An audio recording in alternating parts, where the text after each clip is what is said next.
Gamblang, jelas semuanya. Nggak ada yang menyulitkan sama sekali, nggak ada. Karena nggak mungkin Allah turunkan agama yang akan menyusahkan manusia, menyulitkan manusia. Nggak mungkin, mustahil.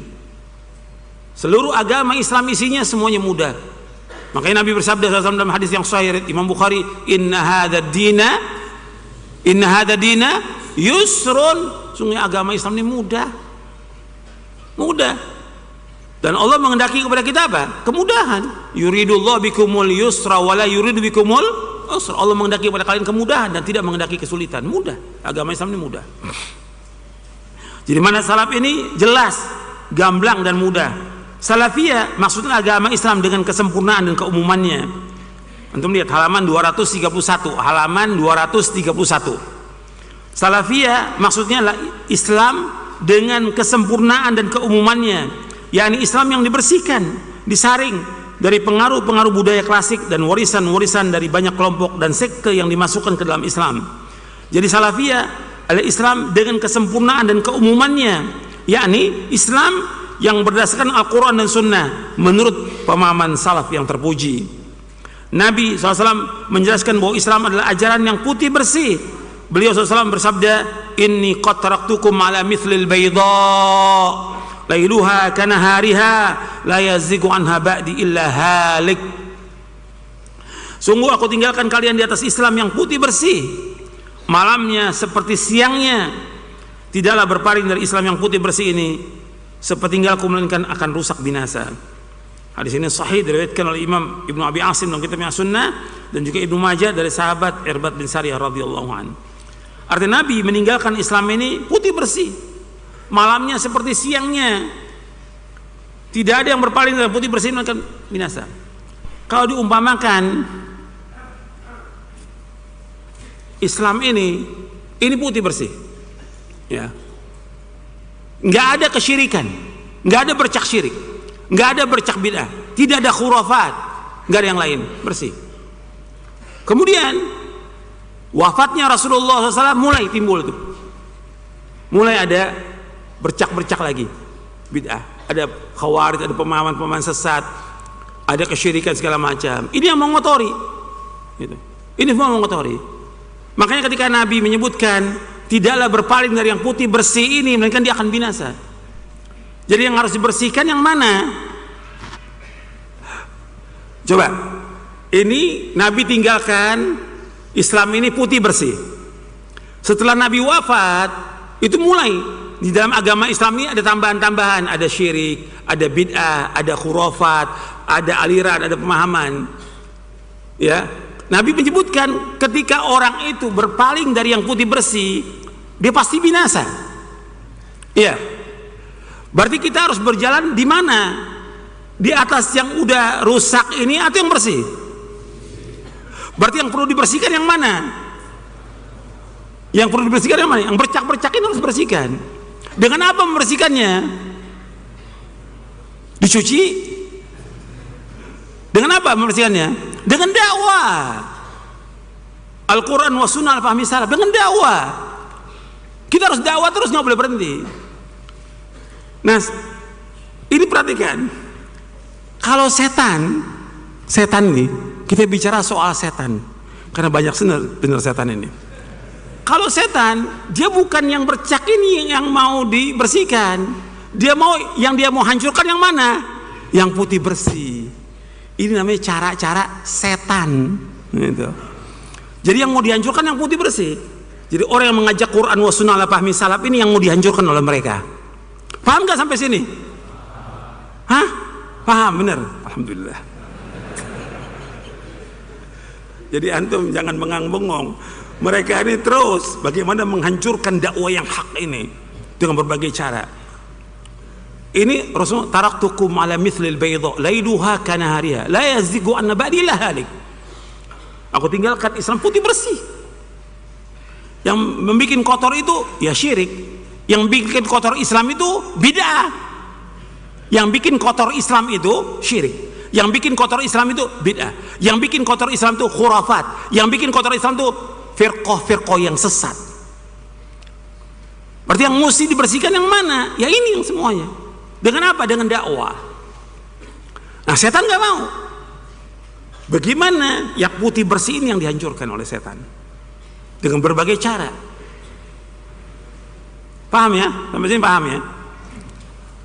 Jangan ngangguk-ngangguk aja. Allahumma sholli wa sallim wa barik. Jadi terus tuh, makanya mereka Wahabi sesat. Ini dari setan. Ini dari mana? Dari setan. Wahabi sesat, Wahabi intoleran, ekstrim, apa macam-macam sudah, teroris. Ini yang mereka menghancurkan yang putih bersih ini. Karena tugas setan bagaimana menghancurkan agama Islam. Setan punya pengikut namanya Hizbus Syaiton, golongan setan.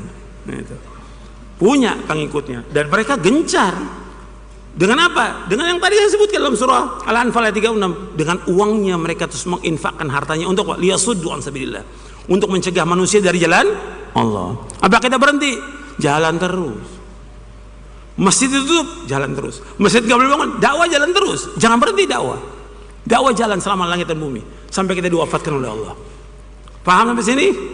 Alhamdulillah. Sekarang kita masuk prinsip dakwah salafiyah. Alhamdulillah, kalau paham alhamdulillah.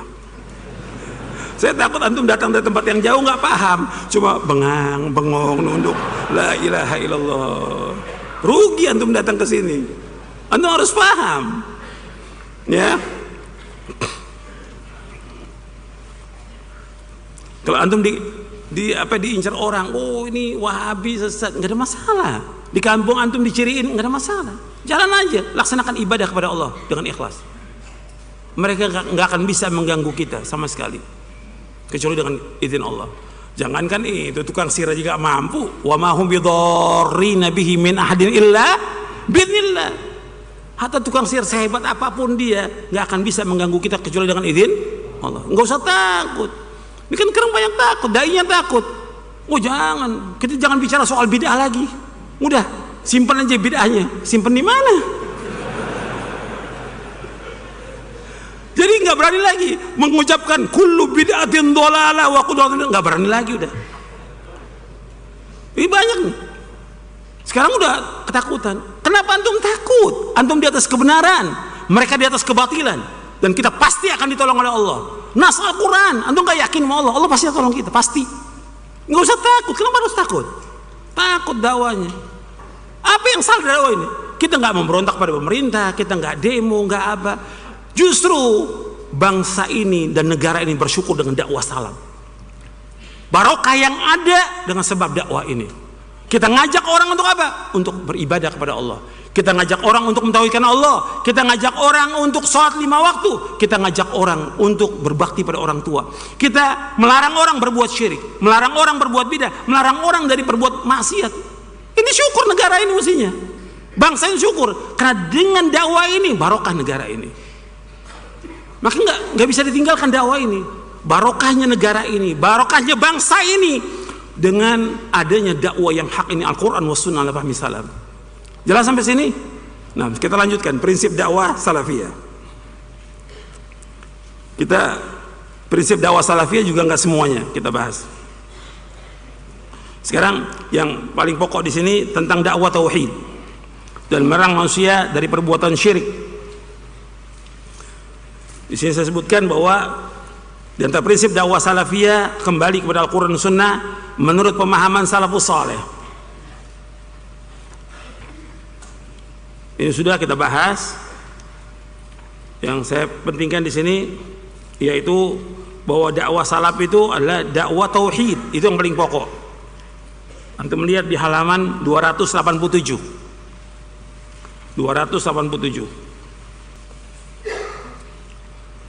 Jadi para dai halaman 287. Para dai harus memulai dakwanya dengan mengajak kepada tauhid. Karena itu adalah dakwah paling utama dan paling mulia. Dakwah tauhid berarti mengajak kepada derajat keimanan yang paling tinggi. Hal ini sebagaimana sabda Rasulullah SAW, al-imanu bid'un wa sab'una aw bid'un wa sittuna syu'batan fa afdaluha qawlu la ilaha illallah wa adnaha imatatul adha 'anit tariq wal haya'u syu'batun minal iman. Iman memiliki lebih dari 70 cabang atau lebih dari 60 cabang. Cabang yang paling tinggi adalah perkataan la ilaha illallah. Yang paling rendah adalah menyingkirkan duri, rintangan dari jalan, dan malu adalah salah cabang dari iman. Hadis ini sahih Bukhari, Muslim dan lainnya dari sahabat Abu Hurairah radhiyallahu anhu. Anda perhatikan di sini bahwa yang paling pokok di sini adalah tauhid. Kata Imam An-Nawawi rahimahullah, Nabi SAW telah mengingatkan bahwasanya cabang-cabang keimanan lainnya tidak akan sah dan tidak diterima kecuali setelah sahnya cabang yang paling utama. Apa cabang paling utama? Tauhid. Justru dakwah itu yang paling penting. Dakwah apa? Tauhid, tauhid, tauhid. Gitu. Jangan yang lain. Dakwah. Ini dakwah ini udah banyak yang menyimpang. Udah menyimpang dari mana salaf dakwah yang ada sekarang ini. Maksudnya antum terus dakwah. Semuanya dai-dai salaf harus dakwah tauhid. Larang orang berbuat syirik. Gitu. Dan gak boleh berhenti sampai diwafatkan oleh Allah Ta'ala. Bukan berarti yang lain gak dakwakan, tetap kita bahas tentang masalah wudu, masalah sholat, masalah muamalah, tetap dibahas. Tapi yang paling pokok siang malam kita dakwakan dakwah tauhid. Antum lihat lagi di halaman yang tadi, berdasarkan apa yang disebutkan di atas maka semua gerakan dakwah, antum perhatikan, berdasarkan apa yang disebutkan di atas maka semua gerakan dakwah yang berdiri tegak di atas dakwaan dan simbol islah perbaikan, namun tidak memfokuskan perhatian dan tidak bertolak dari upaya perbaikan tauhid, tentunya akan terjadi penyelewengan dan penyimpangan sesuai dengan kejauhan dari pokok yang sangat penting. Sebagaimana perbuatan orang-orang itu telah menghabiskan umur mereka dengan memperbaiki muamalah antar manusia, namun muamalah mereka terhadap Allah atau akidah mereka terhadap Allah menyimpang jauh dari petunjuk salafus saleh. Sama halnya dengan mereka yang telah menghabiskan umurnya dalam upaya menempati dan menduduki sistem pemerintahan dengan harapan akan mampu mengadakan perbaikan pada manusia melalui jalur tersebut, atau dengan mengerjakan berbagai kegiatan politik untuk mengejar dan meraih kekuasaan. Namun demikian mereka tidak menaruh perhatian untuk memperbaiki kerusakan akidah mereka dan kerusakan akidah orang-orang yang menjadi objek dakwah mereka. Ini ada nggak yang seperti ini? Yang aku salaf ada nggak? Ada. Lagi ditungguin sama dia tahun 2024. Mulai sekarang gencar nih. Gimana nih politik? Nggak ada salaf, nggak ada dakwah politik, nggak ada. Ini dakwah yang mereka ingin kejar ini dakwah hizbiyah, bukan dakwah salaf. Itu. Udah mulai bikin kelompok-kelompok deh. Untuk tahun 2000 berapa? 2024. Ini menyimpang nih dari manhaj salaf. Menyimpang dari manhaj salaf. Siapa aja yang berkoar-koar, siapa aja, jangan antum ikut mereka itu. Hatta punya gelar doktor, profesor, antum jangan ikut. Kita nggak ada, politik nggak ada. Jadi kita sibuk dengan mendakwakan umat ini agar mereka beribadah kepada Allah, mentauhidkan Allah. Sekarang saya mau tanya, umat Islam ini masih berbuat syirik atau tidak? Banyak. 1000 orang? 10.000? Jutaan. Sekarang umat Islam nih di Indonesia jutaan yang berbuat syirik. Apa kita mau diam aja? Kita harus. Sekarang saya ambil contoh kesyirikan yang ada ya, tentang kubur-kubur yang dibangun, yang disembah. Ada nggak di Indonesia? Banyak, bertambah tahun bertambah. Bukan hanya kiai, bukan hanya ustadz, tapi orang fasik pun mereka datangi, dikeramatkan kuburnya. Fasik loh, yang nggak sholat sama sekali. Banyak. Di Indonesia banyak seperti itu. Belum lagi dukun-dukun, belum lagi sihir, belum lagi jimat-jimat, yang lain kepercayaan-kepercayaan syirik banyak sekali di Indonesia. Nah sekarang itu mulai dipelihara itu dengan alasan macam-macam dipelihara. Tapi dakwah tetap dakwah, dakwah tetap menasihati mereka tetap. Kan mereka pakai nama-nama yang indah, kearifan lokal, wisata religi, indah namanya. Dan memang di dalam Al-Quran Allah sebutkan bahwa setan memberikan hiasan-hiasan yang indah. Wa zayyanahu syaitan, malum, setan menghiasi amal-amal mereka. Tapi dakwah nggak boleh berhenti, tetap aja dakwah yang hak ini. Sebab syirik ini yang paling besar merusak dakwah ini, yang paling besar merusak Islam, merusak diri manusia, merusak keluarga, masyarakat dan bangsa ini dengan sebab syirik. Perhatikan tuh, syirik ini merusak dan akibatnya sangat besar kesyirikan ini. Makanya harus terus kita mendakwakan dakwah tauhid ini. Karena peran dai-dai untuk mendakwakan dakwah tauhid ini harus terus. Makanya Ibnu Qayyim mengatakan, antum lihat di halaman 289. Halaman 289.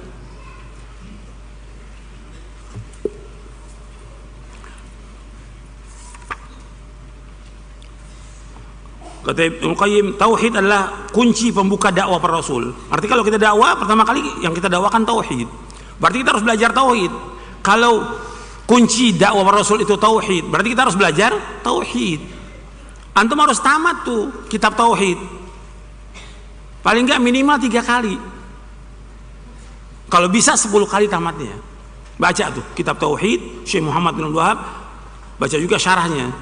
Saya ada nulis syarah kitab tauhid, antum baca, supaya antum paham. Dan semakin antum baca, tambah iman antum, tambah ilmu, tambah iman, tambah keyakinan kita kepada Allah Subhanahu Wa Taala. Saya lanjutkan di sini.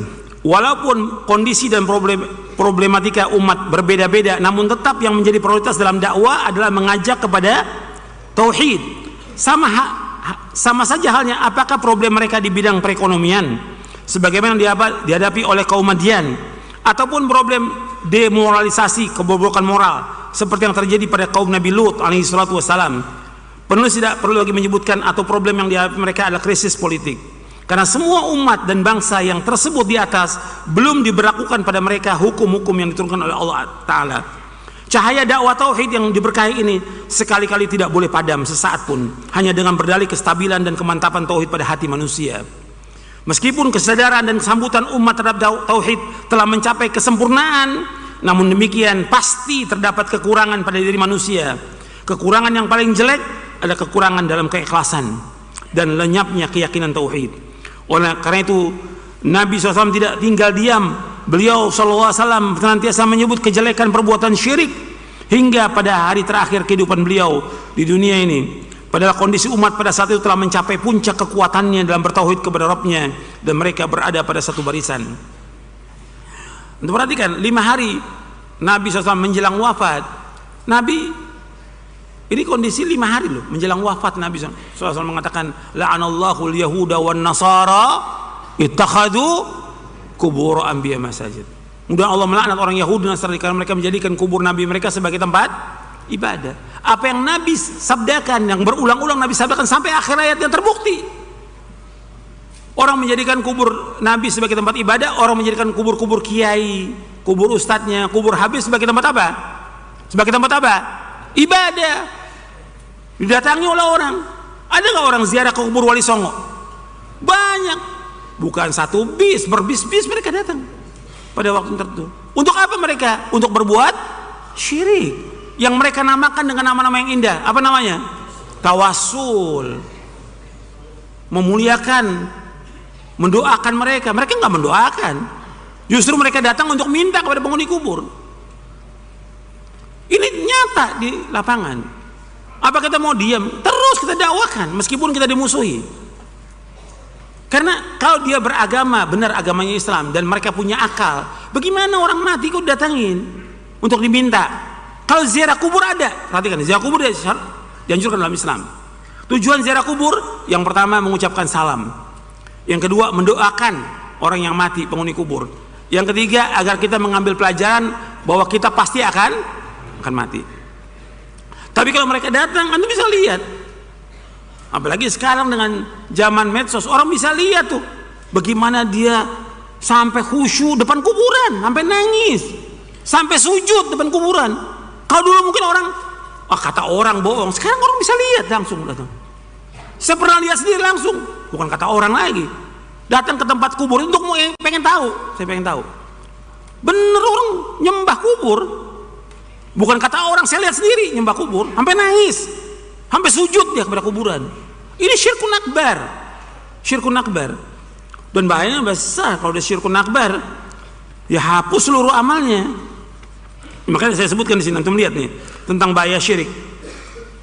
Allah mengatakan dalam Al-Qur'an, wa'budullaha wa la tusyriku bihi syai'a. Wa'budullaha wa la tusyriku bihi syai'a.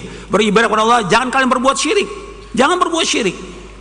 Antum lihat dalam di buku ini di halaman 298. Di halaman 298 tentang bahaya kesyirikan. Kan kesyirikan masih banyak dilakukan di tengah kaum muslimin.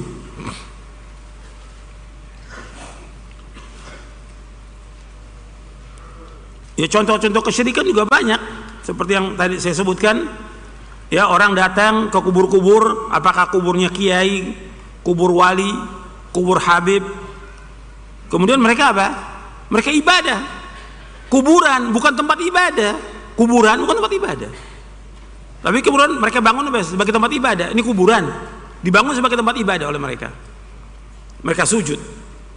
Ini syirkun akbar. Ini yang Nabi khawatirkan sallallahu alaihi wasallam kepada umatnya. Dan Nabi sudah sebutkan, seperti antum bisa nanti baca dalam kitab Tauhid, bahwa nanti di antara umat Islam ada yang menyembah berhala nanti, kata Nabi. Di antara umat Islam ada yang menyembah apa? Berhala. Gitu. Maka yang dikhawatirkan oleh Nabi Ibrahim alaihi salatu wassalam, Nabi Ibrahim yang dikatakan Abul Anbiya, bapaknya para nabi, yang Nabi Muhammad SAW disuruh mengikuti milahnya siapa? Ibrahim. Nabi Ibrahim berdoa kepada Allah, wajnubni wa baniya an na'budal asnam. Ya Allah, jauhkan aku dan anak cucuku dari menyembah berhala. Padahal Nabi Ibrahim luar biasa mendakwakan dakwah tauhid sampai menghancurkan patung-patung, didakwakan bapaknya dan umatnya agar beribadah kepada Allah, jangan berbuat syirik. Tapi tetap Nabi Ibrahim berdoa kepada Allah di dalam surah Ibrahim.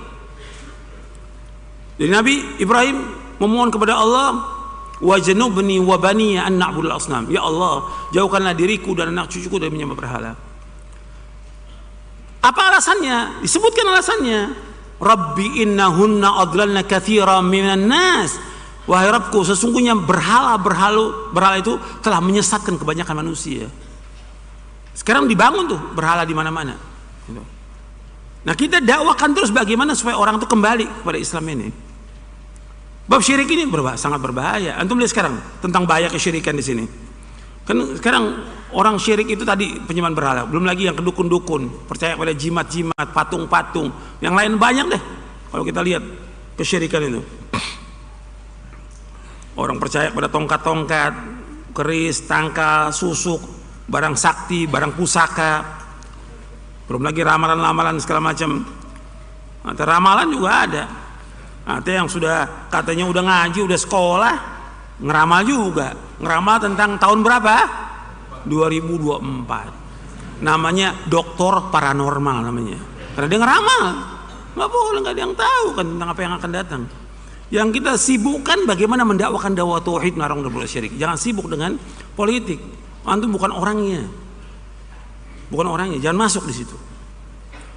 Sekarang kita masuk ke bahaya kesyirikan. Bahaya kesyirikan sangat banyak, diantaranya syirik adalah dosa besar yang paling besar. Syirik dapat menghapus amal kebaikan.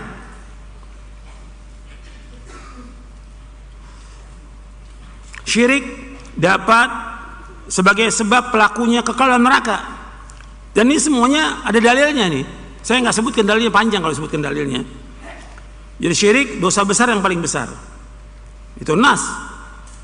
Quran maupun hadis, kan Nabi menyebutkan ala unabiukum biakbaril kabair. Maukah aku kabarkan kepada kalian tentang dosa besar yang paling besar? Yang pertama kali disebutkan asyirku billah, yang kedua uququl walidain, yang ketiga syahadatuz zur.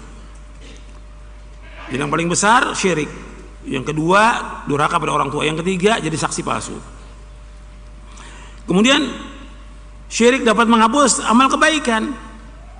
Seperti Allah berfirman kepada Nabi Muhammad SAW di dalam surah Az-Zumar di ayat 65, la in asyrakta la yahbatanna amaluka wa la takunanna minal khasirin. Seandainya engkau berbuat syirik akan hapus amal-amalmu dan kau termasuk orang yang merugi. Kemudian syirik sebagai sebab pelakunya kekal dalam neraka. Kalau orang berbuat syirik kekal dalam neraka. Kekal. Makanya hati-hati kalau orang berbuat syirik, kekal dalam neraka. Amalnya hapus, kekal dalam neraka selama-lamanya. Ini juga nas Al-Quran. Syirik adalah sebab tersia-siakannya darah pelakunya. Artinya jadi halal. Karena dia berbuat syirik, itu bisa dibunuh dia. Dan ini kewajibannya ulil amri. Syirik sebagai sebab dijauhkan dari mendapat petunjuk di dunia dan rasa aman di akhirat. Yang kelima ini. Dasarnya surah Al-An'am ayat 82. Alladzina amanu wa lam yalbisu imanahum bidzulmin ulaika lahumul amnu wa hum muhtadun. Orang-orang yang beriman dan tidak mencampuri iman mereka dengan kesyirikan, bidzulmin ay bisyirkin. Bagi mereka mendapatkan rasa aman dan mereka mendapatkan petunjuk. Ya, orang-orang beriman dan tidak mencampuri iman mereka dengan kesyirikan, mereka dapat rasa aman dan petunjuk. Ya, orang yang mentauhidkan Allah aman, nggak takut. Kalau dia masih ada tauhidnya, insya Allah dia aman. Alladzina amanu wa lam yalbisu imanahum bidzulmin ulaika lahumul amnu wa hum muhtadun. Orang-orang beriman dan tidak mencampuri iman mereka dengan kesyirikan, aman dia, dapat rasa aman. Dan dapat hidayah dari Allah Taala. Tidak dihantui dengan berbagai macam ketakutan. Kita dakwah ini sudah dihantui berbagai macam ketakutan. Takut kita. Jangan takut. Orang kita di atas kebenaran. Dan Allah pasti akan tolong dakwah kita. Pasti. Itu ayatnya banyak dalam Al-Quran. In tansurullah yansurkum wa yuthabbit aqdamakum. Kalau engkau menolong agama Allah, Allah pasti akan tolong kamu. Dan Allah juga berjanji, inna lanansuru rusulana walladzina amanu fil hayati dunya wa yauma yaqumul asyhad. Sesungguhnya kami akan tolong orang beriman di dunia dan nanti di hari kiamat. Dan Allah juga berjanji, wa kana haqqan alaina nasrul mu'minin. Dan wajib atas kami menolong orang beriman. Harus yakin kita, Allah pasti tolong kita. Cuma kadang lambat datangnya itu. Sabar kita. Tapi Allah pasti akan tolong. Pasti Allah akan tolong. Yang keenam, syirik adalah perbuatan yang paling ditakuti oleh para nabi. Semua nabi, semua rasul takut jatuh dalam perbuatan syirik. Yang ketujuh, syirik adalah satu perkara yang wajib diwasiatkan oleh seorang ayah kepada anaknya. Perhatikan tuh, orang-orang tua wajib mewasiatkan anaknya seperti Luqman. Berkata kepada anaknya, Allah berikan dalam Al-Quran, ya bunayya la tusyrik billah inna syirka la zulmun adzim. Ya bunayya la tusyrik billah inna syirka la zulmun. Wahai anakku, jangan berbuat syirik. Syirik itu kezaliman yang amat besar. Dalam surah Luqman. Jadi perhatikan, orang tua terus ingatkan anaknya, jangan sampai berbuat syirik. Jangan sampai bergantung dengan sesuatu. Perhatikan tuh, bergantung hanya kepada Allah. Jangan mengharap pada manusia, jangan. Dia minta pada orang tuanya nggak apa-apa, tapi jangan minta pada orang lain. Sampai minta-minta kepada temannya permen juga nggak boleh. Karena minta-minta termasuk perbuatan apa? Syirik. Dalam apa? Dalam rububiyah. Ingat tuh, minta-minta termasuk perbuatan apa? Syirik. Dalam apa? Rububiyah. Disebutkan oleh Imam Ibnu Qayyim dalam kitabnya Madarijus Salikin. Minta-minta itu termasuk perbuatan syirik. Karena mesti mintanya orang pada siapa mestinya mintanya? Kepada Allah. Kok minta pada manusia? Hatta minta permen nggak boleh. Makanya Nabi mengajarkan kepada Ibnu Abbas apa? Idza sa'alta fas'alillah wa idza sta'anta fas'alillah. Apabila engkau minta, minta kepada Allah. Kalau engkau minta tolong kepada siapa? Kepada Allah. Jangan minta-minta pada manusia. Sekarang diajarkan orang untuk minta-minta. Iya. Ini akhlak yang paling buruk. Nanti saya akan jelaskan. Kalau sudah masuk masalah akhlak saya akan jelaskan. Akhlak yang paling buruk minta-minta. Yang kedelapan, syirik sebagai sebab diharamkannya masuk surga. Orang berbuat syirik haram masuk surga.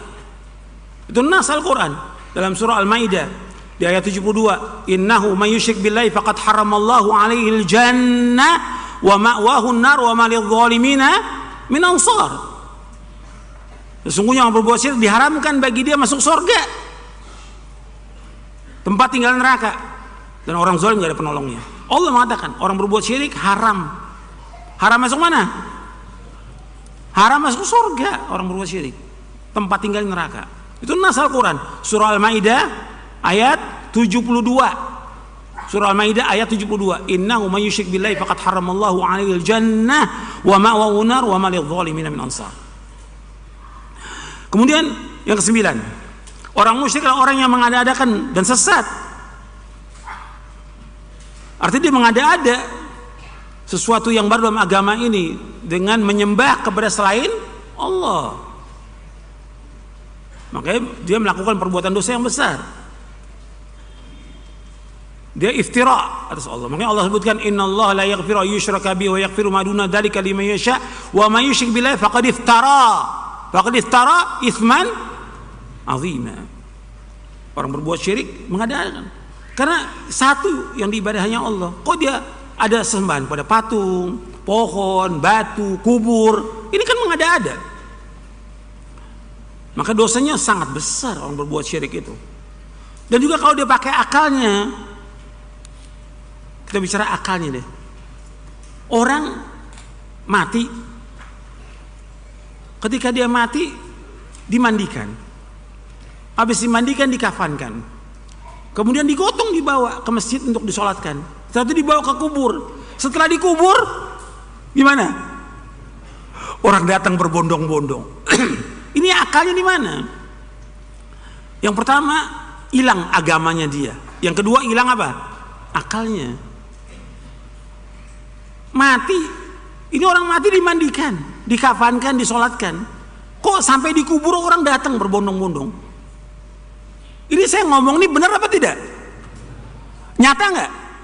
Bukan satu yang datang, jutaan ke kubur-kubur ini. Yang dibilang kiai, habib, tuan guru segala macam.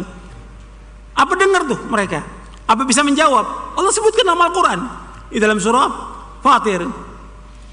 In tad'uuhum la yasma'u du'aakum walau sami'u mastajabu lakum wa yawmal qiyamati yakfuruna bisyirkikum wa la yunabbi'uka mithlu khabir. Allah sebutkan dalam surah Fatir.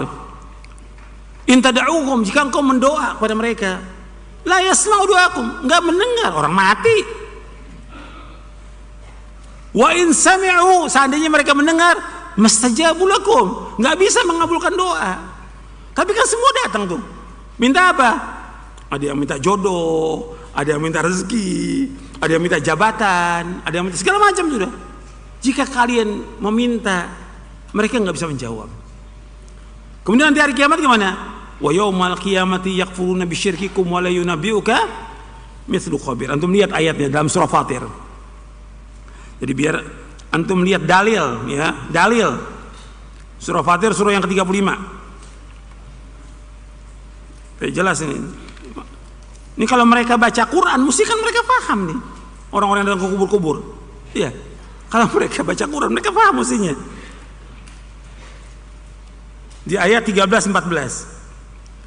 Surah Fatir surah 35 ayat 13-14. Walladzina tad'una min dunihi ma yamlikuna min qitmir.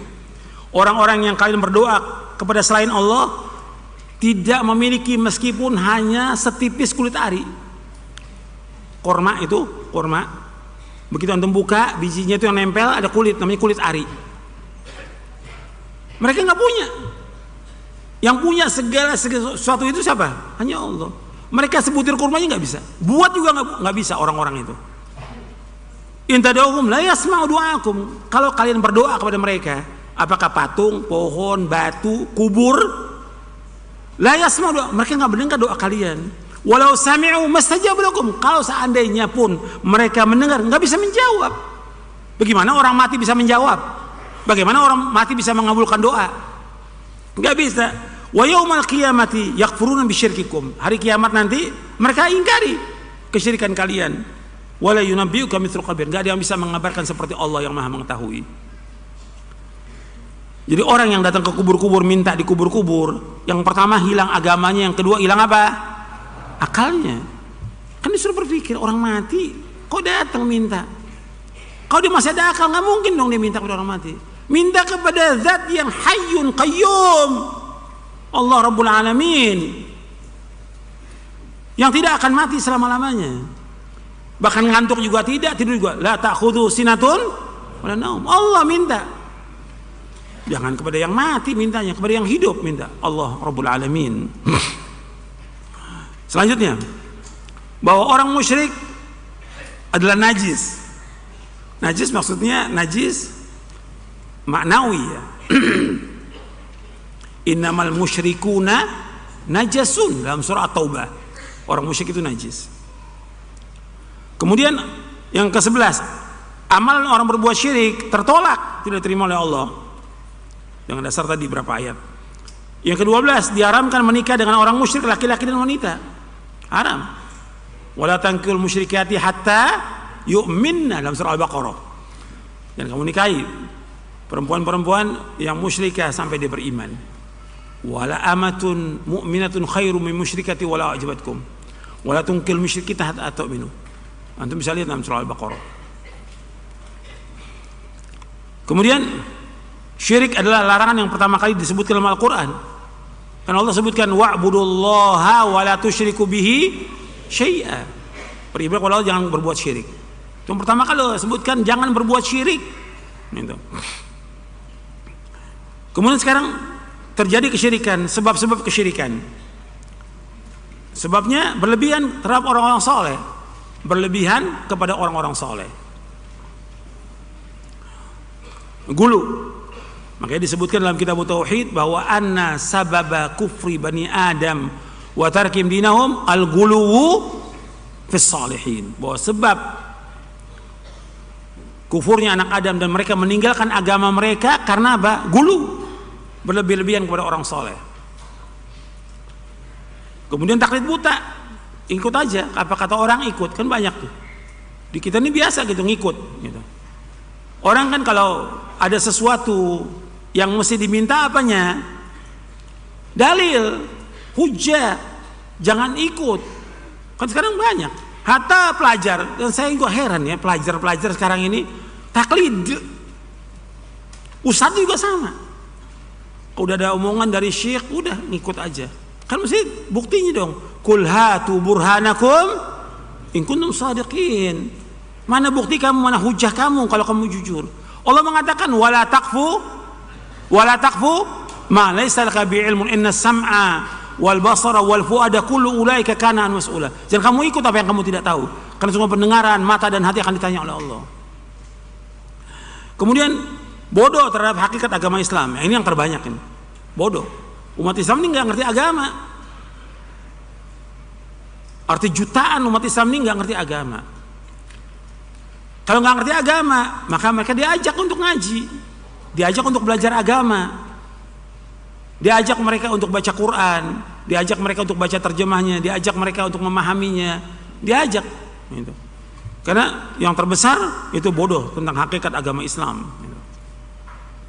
Dan ini terkena kepada semuanya, baik itu orang awamnya, baik itu intelektualnya, sama, nggak ngerti agama.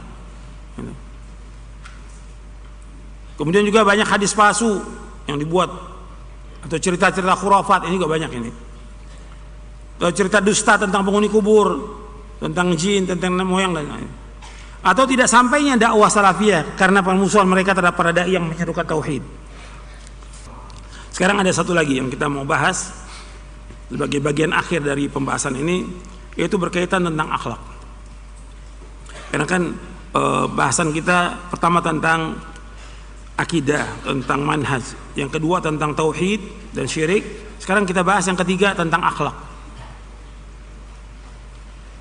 Karena antum lihat di yang antum sebarkan loh pamfletnya itu, tauhid, manhaj, kemudian yang terakhir apa? Akhlak Ahlus Sunnah wal Jamaah. Tapi antum nggak baca itu, cuma share nggak baca itu. Iya. Gitu. Saya mau bahas itu tentang akhlak Ahlus Sunnah wal Jamaah. Allahumma shalli wa sallim wa barik ala Muhammad. Kita bahas tentang masalah akhlak, ini paling penting. Kalau sudah bahas soal akidah, ya harus bahas tentang akhlak Ahlus Sunnah. Karena masalah akhlak ini masalah yang betul-betul diperhatikan dalam Islam. Dan Nabi SAW Allah puji, wa innaka la'ala khuluqin azim. Antum lihat di prinsip dakwah salafiyah yang ke-9 di halaman 360. Prinsip dakwah salafiyah yang ke-9 halaman 360. Rasulullah SAW mengajak manusia untuk beribadah hanya kepada Allah saja dan memperbaiki akhlak manusia. Nabi SAW bersabda, innama bu'ithtu liutammima salihal akhlaq. Sesungguhnya aku diutus untuk menyempurnakan akhlak yang baik. Hadis ini sahih riwayat Bukhari dalam kitabnya Al-Mufrad, Ahmad dalam Musnadnya, dan Al-Hakim dari sahabat Abu Hurairah radhiyallahu anhu. Jadi ada dua, ada innama bu'ithtu liutammima salihal akhlaq, ada juga innama bu'ithtu liutammima makarimal akhlaq. Dua-duanya sahih riwayatnya. Sesungguhnya antara akhlak dengan akidah terdapat hubungan yang sangat kuat. Antara akhlak dengan akidah terdapat hubungan yang sangat kuat. Semakin sempurna akhlak seorang muslim, berarti semakin kuat imannya. Rasulullah SAW bersabda, akmalul mu'minina imanan ahsanum khuluqa wa khiyarukum linisaihim. Kaum mukmin yang paling sempurna imannya, yang paling baik akhlaknya di antara mereka, dan yang paling baik di antara kalian adalah yang paling baik kepada istri-istrinya. Hadis ini hasan sahih diriwayatkan oleh Imam Tirmidzi, Ibnu Hibban, Ahmad, dan yang lainnya dari sahabat Abu Hurairah radhiyallahu anhu. Artinya orang mukmin yang paling sempurna imannya, yang paling baik akhlaknya. Berarti antara iman dengan akhlak punya hubungan yang sangat erat. Dia sempurna imannya, ya paling baik akhlaknya. Jadi hubungannya sangat erat tuh. Jadi nggak bisa dipisah tuh, nggak bisa dipisah antara akhlak dengan iman, nggak bisa dipisah. Antara akidah dengan akhlak nggak bisa dipisah. Antara tauhid dengan akhlak nggak bisa dipisah. Berkaitan tuh. Kalau dia tauhidnya benar, mesti akhlaknya baik. Kalau dia akidahnya benar, mesti akhlaknya baik. Tapi kenyataan yang ada kita lihat banyak akhlaknya nggak baik. Kalau dia akhlaknya nggak baik, berarti yang nggak benar apa di sini? Imannya nggak benar. Kalau udah akhlaknya nggak baik, berarti udah nggak benar apa di sini? Akidahnya nggak benar. Nanti insya Allah antum akan tahu deh dengan contoh-contoh insya Allah. Ya. Apa antum yang termasuk itu atau tidak? Wallahu alam. Rasulullah bersabda, "Ma syai'un athqalu fi mizanil mu'min yaumal qiyamah min khuluqin hasan wa inna Allah la yubghidul fahishal badhi." Tidak ada satupun yang lebih berat dalam timbangan seorang mukmin dari kiamat daripada akhlak yang baik. Dan sungguhnya Allah sangat membenci orang yang suka berbicara kotor. Jadi nggak ada sesuatu yang paling berat timbangannya seorang dari kiamat melainkan akhlak yang baik. Artinya akhlak yang baik itu punya timbangan yang berat. Yang pertama kali timbangan yang berat apa? Iman. Setelah itu yang kedua akhlak yang paling berat. Dan Allah membenci orang yang fahish dan badhi. Maksudnya orang kasar, kotor mulutnya. Kalau ngomong itu kotor mulutnya. Allah benci. Hadis ini sahih riwayat Tirmidzi, Abu Daud dan Ahmad dari sahabat Abu Darda radhiyallahu anhu. Rasulullah SAW juga bersabda, "Inna min ahabbikum ilayya wa aqrabikum minni majlisan yaumal qiyamah ahasinakum akhlaqa." Sesungguhnya orang yang paling aku cintai di antara kalian dan yang paling dekat majlisnya dariku di hari kiamat adalah orang yang paling baik akhlaknya di antara kalian. Hadis sahih riwayat Tirmidzi dari sahabat Jabir radhiyallahu anhu. Dan Rasulullah SAW pernah ditanya tentang yang paling banyak memasukkan manusia ke surga dan yang paling banyak memasukkan manusia ke neraka. Nabi menjawab SAW, yang paling banyak memasukkan manusia ke surga taqwa Allah wa husnul khuluq. Yang paling banyak memasukkan manusia ke surga yaitu takwa kepada Allah dan akhlak yang baik. Yang paling banyak memasukkan manusia ke neraka dua, yaitu mulut dan kemaluan. Dengan sebab mulut dia berkata kotor, bohong, fitnah, caci maki, menggibah, melaknat dan segala macam. Dan juga kemaluan, dia berzina. Atau yang lainnya, dia onani atau segala macam. Itu yang paling banyak masukkan manusia ke neraka. Ahlussunnah salafin menganjurkan, memerintahkan untuk berbuat baik pada orang tua. Ini akhlak yang mulia. Maka antum harus berbuat baik pada orang tua. Perhatikan tuh. Selama antum masih ada kedua orang tua antum berbuat baik. Kesempatan itu jalan menuju surga. Ayatnya antum sudah hafal. Ayatnya antum sudah hafal dalam surah Al-Isra ayat 23, ayat 24. Allah berfirman, "Wa qada rabbuka alla ta'budu illa iyyah wa bil walidaini ihsana imma yablughanna 'indaka al-kibara ahaduhuma kilahuma fala taqul lahumā uffin wa la tanharhumā wa qul lahumā qawlan karīmā wakhfid lahumā janāha adh-dhulli min rahmah wa qur rabbirhamhumā kamā rabbayānī shaghīrā." Surah Al-Isra surah 17 ayat 23 24, Anda melihat ayatnya. Dan Allah telah mewajibkan tidak boleh kalian beribadah melainkan hanya kepada Allah dan berbuat baik kepada kedua orang tua.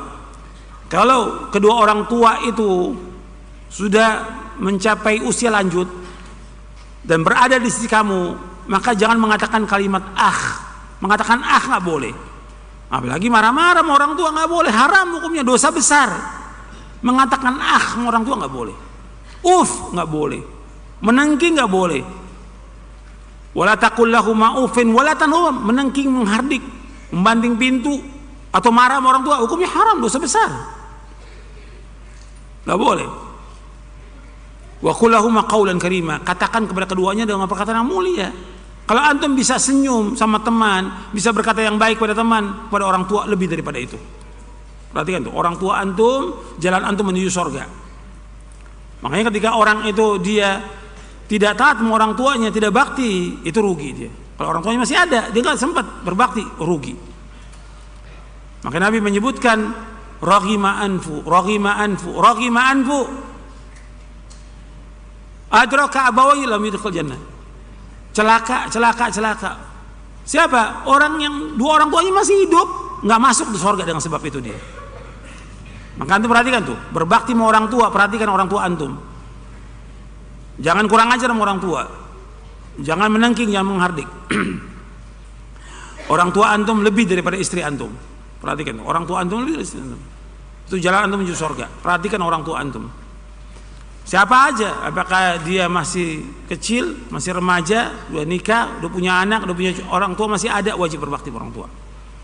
Antum tiap hari itu ketemu orang tua antum. Kalau agak jauh ya sepekan sekali. Terus usahakan ketemu sama orang tua, karena dia melahirkan kita dan dia mendidik kita. Berbuat baik sama orang tua. Kemudian juga sama sanak kerabat kita berbuat baik, kepada tetangga dan yang lainnya. Jangan sombong, jangan angkuh. Dan Nabi bersabda SAW, innallaha karimun yuhibbul karam wa maliyal akhlaq wa yubghidu sifsafaha. Sungguhnya Allah Maha Dermawan, menyukai kedermawanan dan akhlak yang mulia, serta membenci akhlak yang rendah. Jadi Allah itu karim, dermawan. Allah suka kepada orang yang karim. Maksudnya Allah suka kalau orang yang dermawan, banyak sedekah, banyak menolong orang, banyak membantu orang. Itu Allah senang. Dan Allah mencintai akhlak yang tinggi, akhlak yang mulia. Dia nggak mengharapkan sesuatu dari manusia, tidak. Dia merasa cukup dengan apa yang ada. Dan Allah membenci akhlak yang rendah, akhlak yang hina. Apa akhlak yang hina? Seperti akhlak yang hina itu minta-minta pada manusia, mengharap pada manusia, itu akhlak yang rendah. Bakhil, pelit, kikir, kedekut, itu juga akhlak yang rendah. Masih banyak lagi yang akhlak yang rendah. Hadis ini sahih riwayat Imam Hakim dari sahabat Sahal bin Sa'ad. Dan seorang itu akan mencapai derajat orang yang puasa dan juga sholat malam dengan akhlaknya. Makanya kita berusaha bagaimana semakin kita ngaji, nuntut ilmu, akhlak kita semakin baik. Hubungan kita dengan Allah kita jaga, hubungan kita dengan orang tua jaga, hubungan kita dengan guru jaga, hubungan kita dengan keluarga kita jaga. Perhatikan, akhlak ini penting. Saya akan contohkan beberapa akhlak. Dan Nabi SAW adalah orang yang paling baik akhlaknya dari semua manusia. Bahwa Allah memuji beliau SAW, wa innaka la'ala khuluqin adzim. Engkau Muhammad berada di atas akhlak yang mulia. Orang yang paling mulia ya Rasulullah SAW akhlaknya paling baik udah. Yang kita ikut Rasulullah SAW. Dalam surah Al-Qalam ayat 4. Kata Anas bin Malik radhiyallahu an, karena Rasulullah SAW ahsanan nasi khuluqa. Rasulullah SAW adalah orang yang paling baik akhlaknya, paling baik dari semua manusia, paling baik akhlaknya Rasulullah Sallallahu Alaihi Wasallam. Hadisnya sahih dari Bukhari Muslim dari sahabat Anas bin Malik. Begitu juga para sahabat radhiyallahu anhum ajmain, mereka adalah orang yang paling baik akhlaknya setelah Rasulullah SAW. Di antara akhlak salafus saleh ini enggak semua saya bacakan, beberapa aja saya bacakan. Di antara akhlak salafus saleh, ikhlas dalam ilmu dan amal dan takut riya. Jadi betul-betul kita jaga nih amal kita, bagaimana supaya kita ikhlas. Jaga keikhlasan kita, jaga ikhlas. Jangan sampai kita riya. Sekarang kan enggak. Amal-amal itu ditampakkan kepada manusia. Lihat ya. Dengan apa? Media sosial. Sholatnya diunjukin, lagi umroh diunjukin. Misalnya lagi umroh nih, misalnya lagi tawaf, habis itu, habis amalnya. Ditunjukkan pada manusia. Sekarang semuanya begitu. Enggak orang awamnya, enggak pelajarnya, enggak ustadznya sama, sawaun alaihim. Ini akhlak yang jelek. Karena menampakkan kepada apa? Manusia. Kalau orang melakukan amal soleh, dia sembunyikan amal itu karena Allah. Bukan ditampakkan. Sekarang semua kegiatan ditampakkan. Kalau dia kayak ceramah begini, orang mau dengarkan, mau nulis, mengambil faedah, gak ada masalah. Ini enggak sekarang. Semua dimasukkan di media sosial. Semuanya.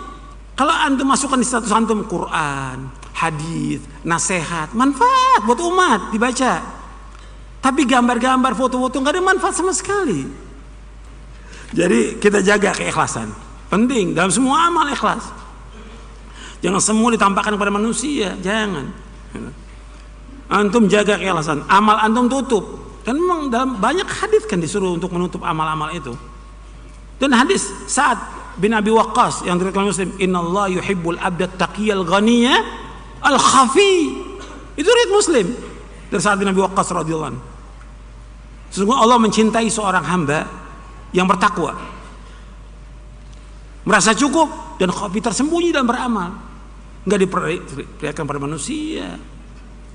Dan juga antum perhatikan ketika Nabi menyebutkan tentang 7 golongan yang masuk surga, yang dinaungi oleh pada hari kiamat, di antaranya Nabi sebutkan warajulun tasaddaqa bisadaqatin fa akhfaha hatta la ta'lama shimaluhu ma tunfiqu yaminuhu. Seorang yang dia sedekah sampai tangan kirinya nggak tahu apa yang disedekahkan oleh tangan kanannya, berarti sembunyi. Sekarang diperlihatkan kepada manusia semua, nggak boleh. Jadi perhatikan tuh, jaga. Kemudian yang kedua, jujur dalam semua keadaan, jangan dusta, jangan bohong. Perhatikan ya, harus jujur kita. Antum perhatikan, antum sudah ngaji, sudah nuntut ilmu, sudah belajar, jangan bohong. Sama siapa aja nggak boleh bohong. Karena Nabi menyuruh kita untuk jujur. Para Nabi, para Rasul semuanya jujur, gak ada yang bohong. Tidak ada. Dan Nabi menyuruh kita untuk berlaku jujur. Jangan bohong. Dan antum ajarkan anak antum jangan bohong. Hatta dia salah, akui kesalahannya. Jangan bohong. Jangan bohong. Karena bohong termasuk dosa besar. Bohong itu. Bohong itu akan membawa kepada kejelekan. Nabi bersabda dalam satu hadis yang sahih yang diriwayatkan oleh Imam Bukhari, Muslim, Ahmad, dari sahabat Abdullah bin Mas'ud radhiyallahu anhu. Nabi bersabda, "Alaikum bisidqi, fa inna sidqa yahdi ila albirr, wa innal birra yahdi ila jannah. Wa la yazaru rajulu yasduqu wa yataharra sidqa hatta yuqtaba indallahi siddiqa. Wa iyyakum wal kadhiba fa innal kadhiba yahdi ila al-fujur, wal fujur yahdi ila an-nar. Wa la yazalu rajulu yakdhibu wa yataharra al-kadhiba hatta yuqtaba indallahi kadzdzaba." Dalam hadis yang sahih Imam Bukhari, Muslim dan Ahmad dari sahabat Abdullah bin Mas'ud radhiyallahu anhu, adalah kalian selalu berlaku jujur, karena jujur itu akan membawa kepada kebaikan dan kebaikan membawa ke surga. Dan tetaplah seorang berlaku jujur sampai Allah tulis dia termasuk orang yang jujur. Dan jauhkan diri kalian dari dusta, karena dusta itu akan membawa kepada kejelekan, keburukan, kejahatan, dan keburukan kejahatan akan membawa ke neraka. Dan tetaplah atau senantiasa seorang itu dusta atau bohong, maka Allah akan tulis dia termasuk tukang bohong. Jadi nggak boleh bohong. Coba deh antum sekarang, antum udah ikuti Al-Quran, Sunnah, pahami salaf, jangan bohong. Ini kan banyak yang bohong sekarang ini, tukang bohong. Kalau ngomong dusta, cerita dusta, sama istrinya bohong, sama anaknya bohong, sama orang, apa manfaatnya tuh? Gak ada manfaat, dosa besar. Bohong itu dosa besar, bohong dosa besar. Dan orang yang bohong gak akan mengalami ketenangan. Kalau sidqu, as-sidqu apa? Tumanina. Wal kadhib riba. Jujur itu membawa ketenangan. Adapun dusta itu selalu dia gak tenang. Syekhul Islam membawakan dalam kitabnya Majmu' Fatawa bahwa banyak dibawakan oleh beliau tentang as-sidqu asasul hasanat wal kadhib asasus sayyiat. Udah dibawakan contoh-contohnya banyak. Bahwa jujur itu pokoknya semua kebaikan. Adapun dusta, bohong, itu pokoknya semua kejelekan. Jadi antum jangan bohong, jangan. Janji juga tepati janji. Ini banyak yang janjinya bohong. Apalagi kalau udah masalah apa? Utang, piutang. Allah musta'an. Tukang bohong. Gitu. Janji nggak ada. Antum janji ditanya mau dari kiamat nanti. Allah berfirman dalam surah Al-Isra, "Wa'aufu bil ahdi innal ahda kana mas'ula." Sempurnakan janji, karena janji akan ditanya oleh Allah. Janji itu akan ditanya oleh Allah. Ini banyak yang bohong. Janji seminggu utang bayar, nggak bayar juga. Sebulan nggak bayar. Ini bohong. Maka Nabi berlindung kepada Allah di akhir tasyahud itu, Allahumma inni a'udzubika minal ma'thami wal maghrami. Ya Allah, aku berlindung kepada Engkau dari dosa dan utang. Karena orang kalau berutang, kata Nabi, idza haddatsa kadzaba wa idza wa'ada akhlafa. Orang berutang, kalau dia bicara bohong, kalau janji mesti janji. Dan ternyata banyak yang udah ngaji begitu. Enggak orang awamnya, enggak pelajarnya, termasuk ustadznya juga. Udah janji enggak bayar. Berat tuh. Masalah utang berat.